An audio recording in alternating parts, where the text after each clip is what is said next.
वाहनांच्या अवैध पार्किंगमुळे वाहतूक कोंडी, कळंबोली वाहतूक शाखेचे अर्थपूर्ण दुर्लक्ष। खांदा कॉलनीचा सिग्नल आणि तेथूनच पुढे असलेले कामोठे परिसराचे प्रवेशद्वार शहरातील अत्यंत वर्दळीच्या ठिकाणांपैकी एक समजले जाते। सायंट पनवेल महामार्ग, रेल्वे स्थानक तसेच इतर काही कार्यालय असल्याने चाकरमान्यांच्या वाहनांची गर्दी या ठिकाणी जास्त पाहायला मिळते। येथे प्रचंड वाहतूक कोंडी होते। ही कोंडी रस्त्यावरील वाहनांमुळे नाही तर जवळच असलेल्या किया शोरूमच्या गाड्या रस्त्यावर लावल्यामुळे आणि याकडे कळंबोली वाहतूक शाखेने केलेल्या आर्थिक दुर्लक्षामुळे।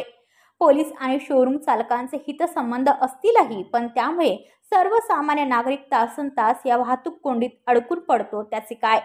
या प्रकरणी जबाबदार असलेल्या अधिकाऱ्यांवर कारवाई करावी आणि सर्वसामान्यांची वाहतूक कोंडीतून सुटका करावी अशी मागणी पत्रकार मित्र असोसिएशनने केली आहे। कामोठेकडे खांदा कॉलनीच्या सिग्नल जवळ वाहतूक कोंडी ही जीवघेणी ठरत आहे।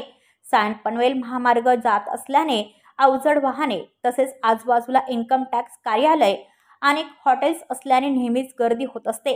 कार्यालय भरण्या आणि सुटण्याच्या वेळी या ठिकाणी वाहतूक कोंडीने पनवेलकरांचा श्वास कोंडतो।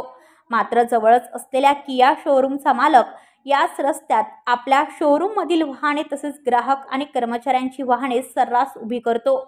त्यामुळे रस्त्यावर वाहने ये-जा करताना अडचण येतात, परिणामी वाहतूक कोंडी होते। हा भाग कळंबोली वाहतूक शाखेअंतर्गत येतो। बेकायदेशीर पार्किंग बाबत कारवाई करण्याची जबाबदारी त्यांची असते। मग नेहमीच होणाऱ्या या वाहतूक कोंडीला जबाबदार ठरणाऱ्या किया शोरूम चालकावर कारवाई का करत नाही, की पोलीसच त्याला पाठबळ देतात? याबाबत वारंवार तक्रारी करूनही पोलीस फक्त बघ्याची भूमिका घेतात। या प्रकरणी तात्काळ कारवाई करावी, अन्यथा तीव्र आंदोलन केले जाईल असा इशारा पत्रकार मित्र असोसिएशन तर्फे संस्थापक केवल महाडिक, अध्यक्ष भागवत अहिरे, उपाध्यक्ष सुनील भोईर, कार्याध्यक्ष नितीन जोशी यांनी केले आहे।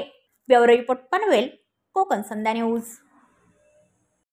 पनवेल, नवी मुंबई आणि रायगड जिल्ह्यातील ताज्या बातम्या आणि नवीन घडामोडी पाहण्यासाठी सबस्क्राइब करा कोकण संध्या न्यूज चॅनल आणि दाबा बेल आयकॉन।